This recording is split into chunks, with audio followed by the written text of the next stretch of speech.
Renungan harian ini diadaptasi dari buku renungan harian Start Bina Warga GKI. Shalom adik-adik, sehat, semangat, dan sukacita semua. Adik-adik, pernahkah mengalami kesulitan untuk mengerti pelajaran? Atau apakah adik-adik pernah mendapat bantuan dari orang lain yang menjelaskan pelajaran yang sulit? Dalam Alkitab juga ada kisah seorang yang membutuhkan penjelasan tentang firman Tuhan yang dia baca. Dia ingin sekali mengerti maksud firman Tuhan, tapi tidak ada yang menjelaskan.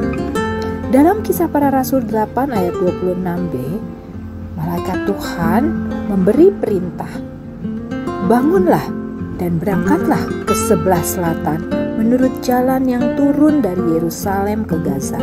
Jalan itu jalan yang sunyi." Menerima perintah itu, Filipus segera ke situ.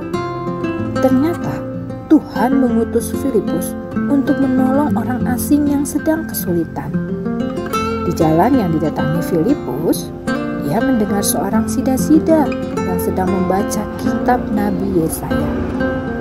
Kata Filipus kepada sida-sida itu, "Mengertikah Tuan apa yang Tuan baca itu?" Jawab sida-sida itu, "Bagaimanakah aku dapat mengerti kalau tidak ada yang membimbing aku?" Lalu ia meminta Filipus naik dalam keretanya dan duduk di sampingnya. Maka mulailah Filipus berbicara dan bertolak dari nas yang dibaca oleh sida-sida itu, ia memberitakan Injil Yesus kepadanya. Setelah mendengar tentang Yesus, maka sida-sida itu percaya bahwa Yesus adalah anak Allah, dan dia minta Filipus membaptis dia. Setelah dibaptis, sida-sida itu kembali ke negerinya dengan sukacita. Bahkan juga ia menceritakan tentang Yesus kepada orang-orang sebangsanya di Ethiopia. Pemberitaan Injil Yesus dimulai dari Filipus yang percaya dan taat perintah Tuhan. Maukah adik-adik menjadi berkat, membawa sukacita dan berdampak positif bagi orang lain seperti Filipus? Mungkin adik-adik bingung apa yang harus dilakukan atau dikatakan untuk membantu orang mengenal Tuhan Yesus, atau apa yang harus dilakukan untuk membantu orang yang sedang kesulitan. Jangan takut, karena ada Roh Kudus yang akan membantu adik-adik.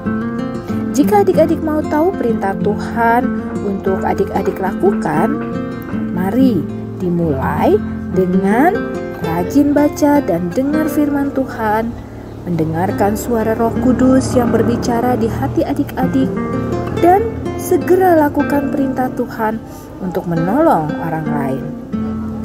Seperti menegur teman yang berbuat salah, mengajak teman ke sekolah minggu, mengalah sama adik, dan perbuatan baik lainnya. Yuk adik-adik, ingat ayat hafalan hari ini dalam Yohanes 14 ayat 26a. "Tetapi penghibur, yaitu Roh Kudus yang akan diutus oleh Bapa dalam namaku, dialah yang akan mengajarkan segala sesuatu kepadamu." Mari kita berdoa. Bapa di surga, terima kasih karena Engkau tidak membiarkan kami kebingungan.